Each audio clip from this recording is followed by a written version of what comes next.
Hello everyone, this is Rahul Kulkarni. सब लोगों का स्वागत करता हूँ ये अमेजिंग फाइनेंशियल प्लानिंग की सीरीज में। आज के ये वीडियो में मैं एक बेहतरीन एग्जांपल लेने वाला हूँ कि जब भी हम लोग घर लेते हैं तो अपने पास जो इकट्ठा पैसा है, जो इन्वेस्टमेंट है, वो फुल डाउन पेमेंट करके घर लेना है या फिर लोन लेके घर लेना है। लास्ट 2-3 साल में या लास्ट 5 इयर्स में लोगों को बहुत जबरदस्त रिटर्न्स मिले, स्पेशली म्यूचुअल फंड्स में। तो अभी मैं लास्ट 1 साल में ऐसा देख रहा हूं कि बहुत सारे लोग वो इन्वेस्टमेंट तोड़ के फिक्स्ड एसेट में पैसा लगा रहे हैं। अभी सवाल ऐसा आता है कि हमारे पास जो पैसा है, हमारे पास जो इन्वेस्टमेंट है, वो तोड़ के डाउन पेमेंट करना चाहिए या फिर जो बैंक हम लोग को 90% लोन देती है वो लोन लेना चाहिए। चलो देखते हैं एग्जाम्पल के साथ, ताकि आपका पूरा का पूरा कंफ्यूजन क्लियर हो जाएगा। और मैं यही चाहता हूं कि ज्यादा से ज्यादा रिटेलर लोग इससे देखें और इससे जाने और ज्यादा से ज्यादा वेल्थ क्रिएट करें। सो लेट्स सी मैंने एक सिनेरियो लिया है जहां पे एक बंदा फ्लैट ले रहा है, लेट्स से 75 लाख का फ्लैट ले रहा है। मोस्ट ऑफ द टाइम जब भी आप फ्लैट लेने जाते हो तो आपके पास दो ऑप्शन होते हैं। आपको 20-30% डाउन पेमेंट देना है या फिर आप 90% जो नॉर्मली बैंक आपको बैंक लोन की तरफ से आपको लोन देती है। So that is 90% of the flat cost. So मैंने दो सिनेरियो लिए है। आपको एक पूरा आपने 90% लोन लिया है और दूसरा आपने 30% जो फ्लैट कॉस्ट है उसका आपने डाउन पेमेंट किया है और उसके बाद जो अमाउंट है उसका आपने लोन किया है। मेजॉरिटी ऑफ द लोग मैं देखता हूं, लास्ट साल में मेरे पास जितना एक्सपीरियंस है, जितने लोग मेरे पास आए हैं, मैंने देखा है कि वो लोग 30%, 40%, 50% डाउन पेमेंट करते हैं और बाकी का लोन ले सकते हैं। यहाँ पे मैं एकदम से बताने वाला हूं कि कौन सा सिनेरियो बराबर है with the help of Excel. Okay, so हम लोग पहला सिनेरियो लेते हैं। सिनेरियो 1 में मैंने क्या बोला कि आपने लेट से एक फ्लैट बुक किया है जिसकी कीमत 75 लाख है।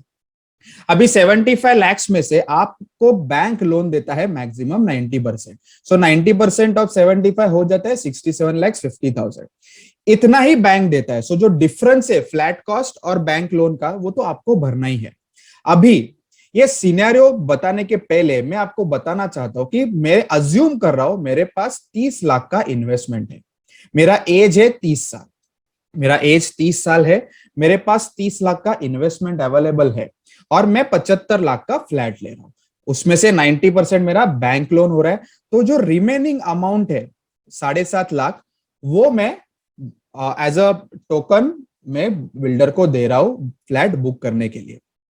अभी जब भी 7.5 लाख में जब भी भरता हूं, ये जो 7.5 लाख डाउन पेमेंट है वो मैं भरता हूं, वो मैं 30 लाख जो मेरी किटी है, जो मैं इन्वेस्टमेंट है, जो मैंने 4-5 साल में बचाया हुआ है, उसमें से 7.5 लाख विड्रॉ करके मैं बिल्डर को दे देता हूं। और मेरे पास कितना पैसा रह गया? मेरे पास रह गया 22.5 लाख। अभी करंट सिचुएशन में इंटरेस्ट रेट चालू है 6.5%। अभी ये इंटरेस्ट रेट 3-4 साल पहले 9% था, 8.5%। पर अभी करंट सिनेरियो के हिसाब से अगर मैं इसको एनालाइज करूं तो अभी फिलहाल इंटरेस्ट रेट चालू है 6.5% और टेन्योर नॉर्मली लोग लेते हैं 20 साल। सो मैंने 90% होम लोन लिया, मैंने 6.5% के हिसाब से मैंने इंटरेस्ट मुझे मिला और मैंने टेन्योर 20 साल लिया। अभी 67.5 जो लोन निकाला था 20 साल का, मेरा जो ईएमआई आता है वो 50,000 रुपए आता है। 50,320 रुपीज मेरा ईएमआई आता है। अगर मैं 10 साल के बाद वाला सिनेरियो अगर मैं अज्यूम करूं, देखूं, तो मेरा 10 साल के बाद टोटल जो ईएमआई पे होता है ना, वो होता है 60,38,000। मैंने सिंपल चीजें की, मैंने 50,000 इंटू 12 मंथ्स इंटू 10 ईयर्स किया, तो मैंने टोटल ईएमआई 10 साल के बाद कितना भरा? मैंने ऑलमोस्ट 60 लाख रुपीज भरा। अभी एक कैलकुलेटर के हिसाब से आप भी जाके गूगल पे सर्च करते हैं कि ईएमआई का लोन कैसा कम होता है। सो आफ्टर 10 ईयर्स में इतना ईएमआई पे करने के बाद मेरा आउटस्टैंडिंग प्रिंसिपल जो बचता है वो होता है 44,32,000। मैं फिर से रिपीट करूंगा, मैंने 75 लाख का लोन लिया। मैंने जितना बैंक मैक्सिमम लोन देता है 90%, उसका मैंने लोन लिया। अभी जो डिफरेंस अमाउंट है 7,50,000, वो मैंने अपफ्रंटली पे किया। वो कहां से पे किया मैंने? मेरे पास 30 लाख का इन्वेस्टमेंट था, उसमें से 7.5 लाख रुपया दे दिया। मेरे पास बचे कितने? 22.5 लाख। अभी जो मेरा लोन था 67 lakhs का, उस पे मुझे 20 साल ईएमआई भरना था 50,320। अभी मैं क्या कर रहा हूं, हर 10 साल का एक सिनेरियो देख रहा हूं। 10 साल में मैं टोटल ईएमआई भरता हूं अराउंड 60 lakhs, और मेरा प्रिंसिपल इतना ईएमआई भरने के बाद रहता है 44 lakhs। अभी इसमें आप ध्यान रखो, ओके। लोगों को ऐसा लगता है कि मैं इतना भरने के बाद भी मेरा प्रिंसिपल तो कम होता ही नहीं है। सी, बैंक्स का काम है आपको लेंड करना। आप जब भी लोन लेते हो तो पहले 10 साल में इंटरेस्ट ज्यादा आपका ईएमआई में से जाता है और प्रिंसिपल रिड्यूस कम होता है। 10 साल के बाद प्रिंसिपल ज्यादा रिड्यूस होता है और इंटरेस्ट कम होता है। तो बहुत सारे लोग बोलते हैं कि ये करने का कैसे, क्यों, मेरे पास पैसा है ना, मैं पूरा पैसा भर के ईएमआई कम कर दूंगा, लोन कम कर दूंगा। पर ये गलत बात है। अगर आपने 90% लोन लिया, बचा हुआ पैसा आपने अगर म्यूचुअल फंड्स में डाला, तो आप बेहतरीन रिटर्न्स पा सकते हो। अभी इसमें मैंने क्या बोला, आपका आउटस्टैंडिंग प्रिंसिपल है 44 lakhs। 44 lakhs मेरा उस टाइम पे प्रिंसिपल रह गया था, मतलब आफ्टर 10 years के बाद। 10 साल मैंने ईएमआई भरा, 10 साल के बाद मेरा जो प्रीमियम, जो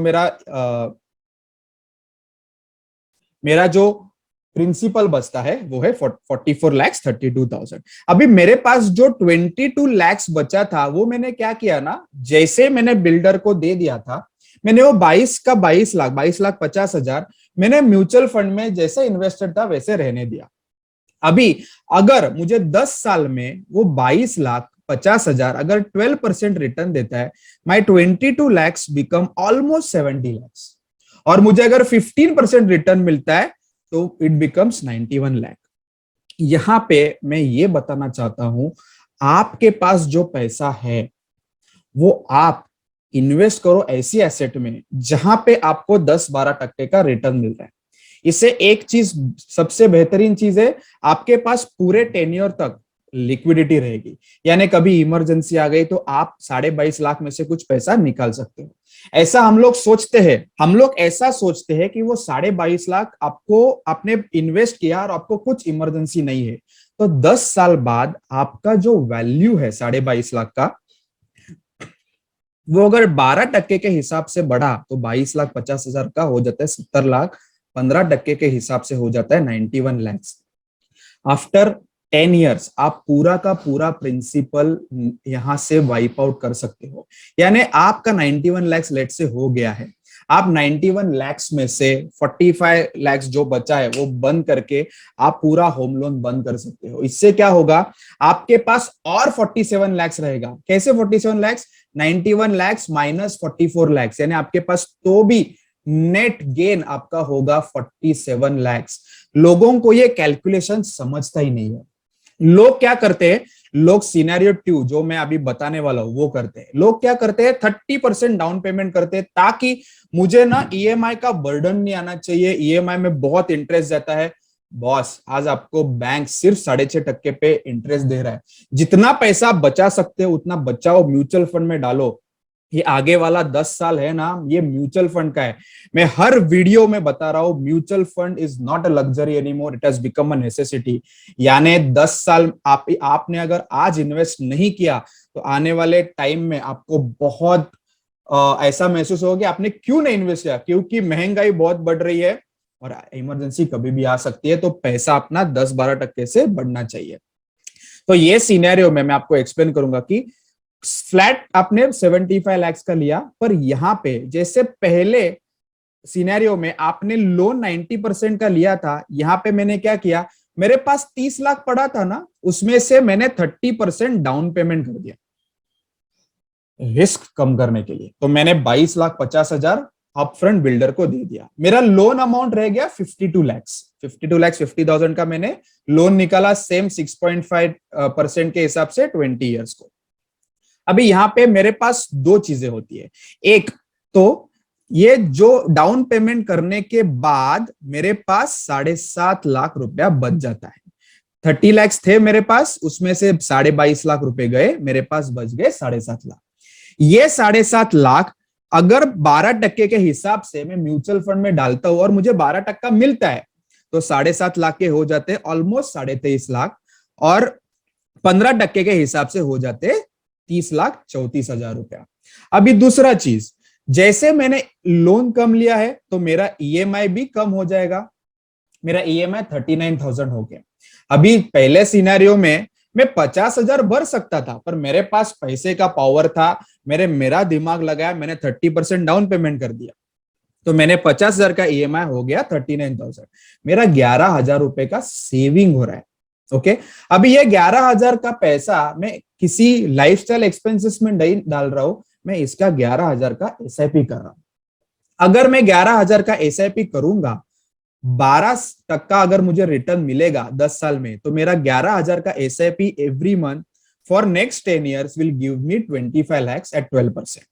और अगर मुझे 15% मिला तो हो जाता है 30 लाख रुपया। ओके, सो मेरे पास, जैसे मैंने बोला, 30% मैंने डाउन पेमेंट किया, मेरा कॉस्ट था 75 lakhs, उसमें से 22.5 लाख मेरा डाउन पेमेंट हो गया। ओके, मेरे पास 7.5 लाख रुपया बच गया, वो मैंने डायरेक्ट म्यूचुअल फंड में डाल दिया। अभी म्यूचुअल फंड में डालने के बाद लेट्स से मुझे 15% मिला, तो मेरा हो जाता है 30 लाख रुपया।